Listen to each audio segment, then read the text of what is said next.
pauză că Andrew o să aibă parte de câteva surprize în această seară până la finalul emisiunii. Una dintre ele se numește Alina. Alina este sora ta cea mică. Are 16 ani și aș vrea să te uiți acolo puțin în platou, să o vedem pe Alina. Ea este. Cred că pe undeva seamănă un pic la nas cu tine.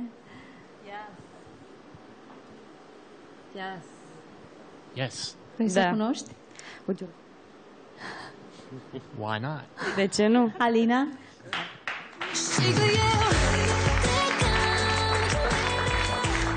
Wow, ce fată frumoasă! Cred că se naște un nou manechin.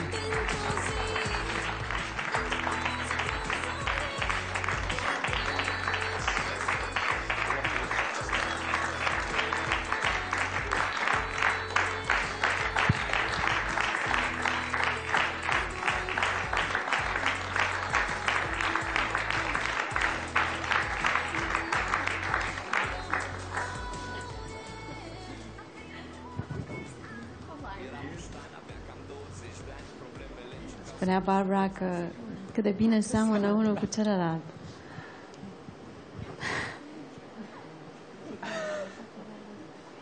Atenție la cască, Alina.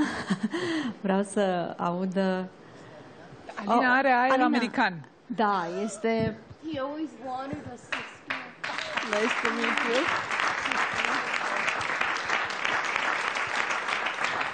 Spune Barbara că întotdeauna și-a dorit Andrew o soră.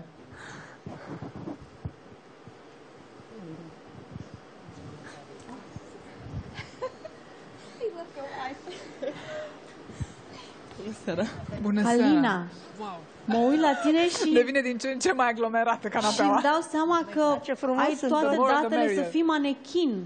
Ești o fată Da. foarte Mulțumesc. frumoasă. Seamănă cu mama. Da, da. Mulțumesc mult. Sper că îți continui școala. Stai că am și eu un stres.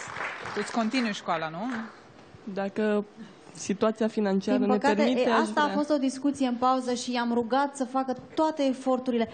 Alina este acum în clasa 10-a. Părinții mi-au spus așa, că o să termine anul ăsta și nu se știe dacă o să avem bani să meargă în continuare la Câmpul Lung la liceu. Ba, se știe. Da.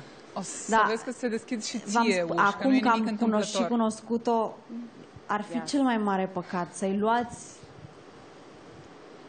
dreptul ăsta al ei să meargă la școală, să învețe și să nu-i tăiați aripile. E prea frumoasă. O lăsați să putem Mulțumesc să la fel. ajutăm și aici, la București? Da, doamne. Pot și eu pot. La fel, nimic nu e întâmplător.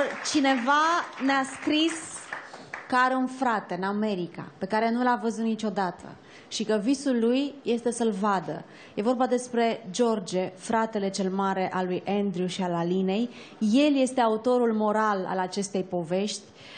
Abia așteaptă să-l strângă în brațe pe Andrew, așa că haideți să-l primim cu aplauze pe George.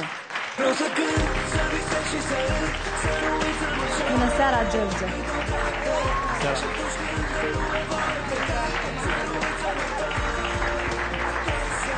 How are you, my brother? I'm happy.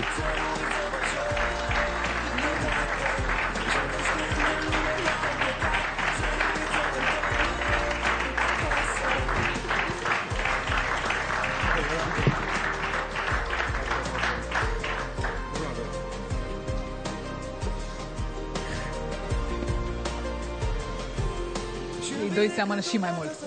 Așa e. I love you.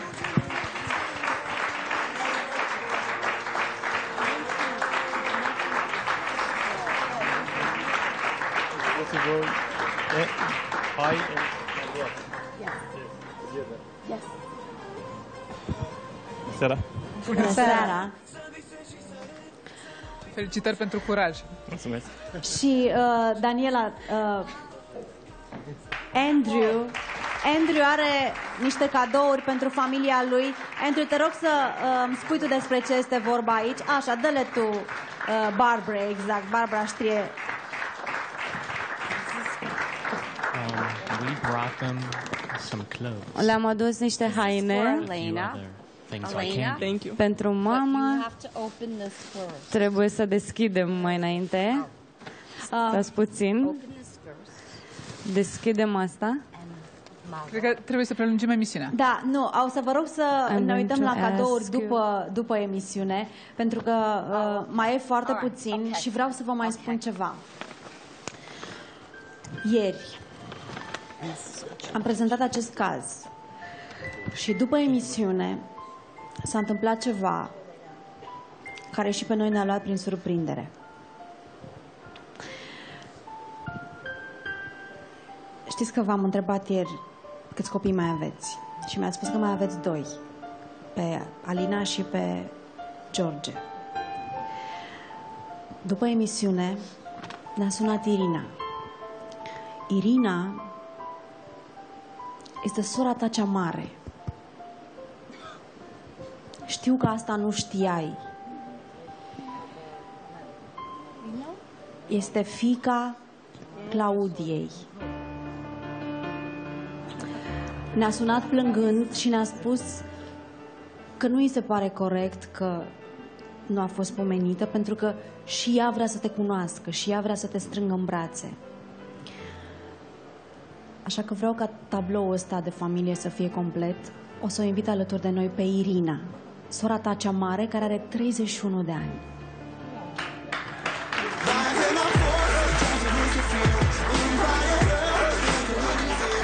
Și care e la fel de frumoasă. Bună seara!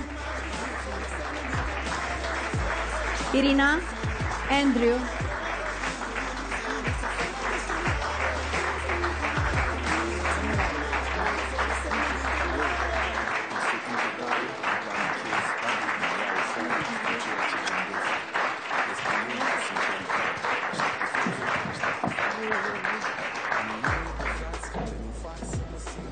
Și Irina, știu că ai 2 copii, nu? Da. Cum se numesc? Sebi și Alexandra, am un leg de emoții, da. Sebi și Alexandra. Sebi și Alexandra sunt aici ca să-ți cunoști și nepoții, nu de alta.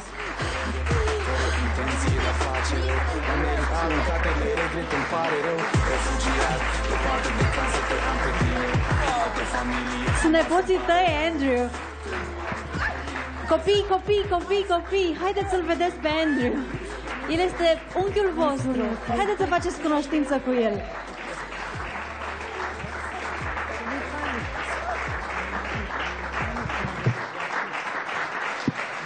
Iar doamna este mama lui Andrew. Irina, nu știu dacă ai apucat să o cunoști. Ea este mama lui Andrew. Da, am văzut-o. Mulțumesc din suflet că l-ați crescut pe fratele meu foarte frumos. Știți Pentru că că eu am fost foarte... Nici nu știu cum să vă mulțumesc eu ca mama a 2 copii. Barbara, o să te rog să vii să iei loc, pentru că mi s-a părut nedrept să nu o chemăm pe Irina.